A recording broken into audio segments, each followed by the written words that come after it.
Welcome to the first episode of the Take It Slow podcast, a rehab for burnt out grinders, optimizers, and hustlers, where we break down daunting life goals and tasks into manageable pieces and take actionable steps towards them on a weekly basis. I'm your host, Muslima, and this is a safe space to take it slow and build a better you through small shifts in your life. Before we get into the nitty-gritty and the meat of this podcast, I want to start off with a personal story.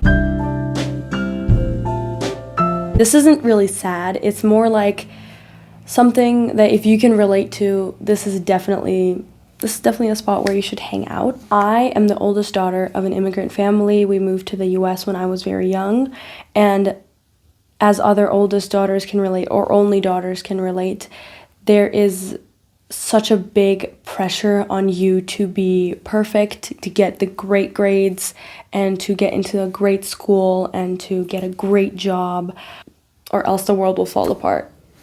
It feels that way to you because you put so much pressure on yourself, and it's not fair for other people to say, oh my God, stop doing that, when they're not in your situation. So it's completely understandable, and it's a really difficult thing to go from being such a big grinder, hustler, and optimizer to trying to take it slow. And this podcast is actually somewhat for me because I struggle a lot with relaxing, taking a break. So I'm taking this journey with you guys. You're coming along for the ride, I'm coming along for the ride, and we'll all just share what we did on a weekly basis. In the comment section, we'll create a safe space for girly pops or guys, if you want, that have been so burnt out by this grinding and hustling culture. We're going to start off with talking about why you might be racing. Why are you running? Why are you running? This is a multifaceted issue, so it does not just stem from one thing.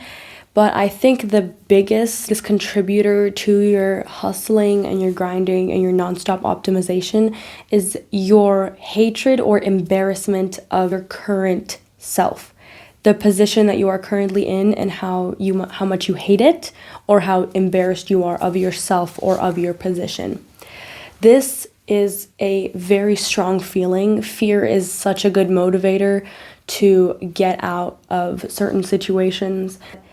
We need to learn when that fear is coming from a rational place versus an irrational place. Also, your brain, to mask this fear, it disguises it as ambition, it disguises it as the need and desire for your future self. The next reason why you might be running and why you might be in the rat race, and I don't say this like as someone who's sitting on their high horse, okay? I'm not a millionaire saying, oh, get out of the rat race and start an entrepreneurship.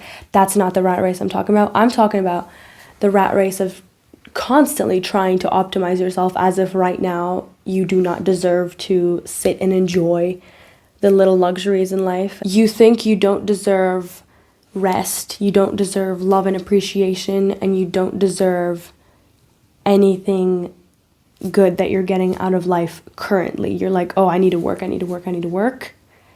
So then I can get rest as a reward. And that's another thing. You view rest as a reward for doing tasks, when rest is a necessity. It is how humans function. It is how we take ourselves through the next day and how we are able to keep functioning. Your body, your internal organs, your brain needs to rest. Sometimes our brain works so hard, even when we're sleeping, that we wake up in the morning and we felt like we haven't rested at all because we keep thinking.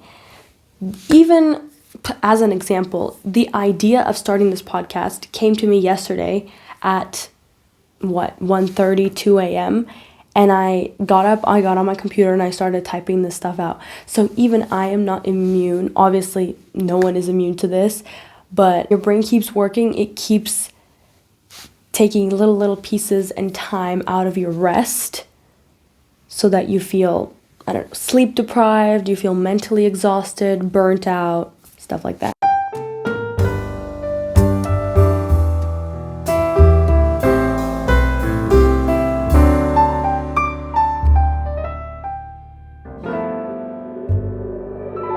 The next reason why you might be running, you might be constantly optimizing, is my most hated reason, because it's the stupidest reason. And I don't say this like you're stupid. You're not stupid. You're very smart. But this reason that you do this is stupid, and that is comparing yourself with other people. It's just so insane how we've normalized comparing ourselves to people who've had different starting points, different surroundings, different environments, different opportunities, different strengths, different weaknesses. We don't know what they're going through. No one knows what they're going through unless, except for them. So you don't know what they did to get to the point that you see on the internet. And social media has definitely exacerbated that problem. We compare ourselves to everyone on the internet all the time. No one is immune unless you're off the internet right now. And if so, congratulations. And the final reason that I also feel like is a little bit a mix of all of them is that you don't trust God's timing, or you haven't put your trust in God's timing yet. As a control freak, okay, type A, perfectionist, control freak, daughter, girl, woman, whatever, I hate giving control or passing that on to someone else. But as the subjects of our Lord, we have to have tawakkul in His plan, and He is the best of planners. So He knows when your time will come. He knows when you will get this thing that you are meant to get. If it's your nasib, it will happen. If it's meant for you, it will always find you. It's not going to miss you. And you don't know what God has written for other people and what struggles they have to go through to get the things they want. You don't know what they have to sacrifice to get things they want. And this year, actually, just this year, I have come to the realization that I do not want anyone else's problems, and nor do I want to trade my problem with someone else. My problems, I know that I can handle, because God only gives you burdens that you can bear. I don't want anyone else's problems, nor do I want anyone else's accomplishments, nor do I want anyone else's happiness. What's written for me is going to be the best for me, and that's a big part of tawakkul. Now I want to talk about what racing through life costs you. Number one is you lose touch with the people in your life. Your relationships are weakened because you neglect them, because you constantly chase towards another accomplishment, and that usually does not revolve around relationships. It usually revolves around things and degrees and achievements and luxury and money. Usually revolves around that. So your relationship with people is now put on the back burner. So those relationships that help you get through hard times, that help you get through mental challenges, emotional roller coasters, those people have now been neglected by you, which is why your relationship with them is now very shaky. Next is you stop enjoying your accomplishments. Whenever you reach a new milestone, instead of celebrating and sitting in it and basking in the pride that you feel for yourself, you don't even have time for that anymore, because you're always chasing the next thing. And let me tell you, there is always going to be another thing to chase. So instead of thinking that you can rest and relax and feel proud of yourself after you finish this one thing, can you rest and relax right now? Can you? You should. This is an uncomfortable question. This is uncomfortable even for me. Can I relax and be proud of myself for the things that I have achieved so far? Can I be grateful? Can you be grateful for the things that you have achieved? Because God says, if you are grateful, I will multiply it. Whatever you are grateful for, God will give you more of it. And that's not even even if you're not religious, gratitude puts you at such a high frequency, whereas competition and jealousy and fear puts you at a very low frequency. When you're at a high frequency, you're always happy and you're attracting good things, yeah? And the last probably most important thing is you lose your relationship with yourself. When you neglect your hobbies, when you neglect the things you do for fun, when you neglect your sleep, when you neglect your eating schedule, now you don't know what you want. Do you want to eat? Do you want to sleep? Do you want to do this? Do you want to do that? Now you don't even know what you need.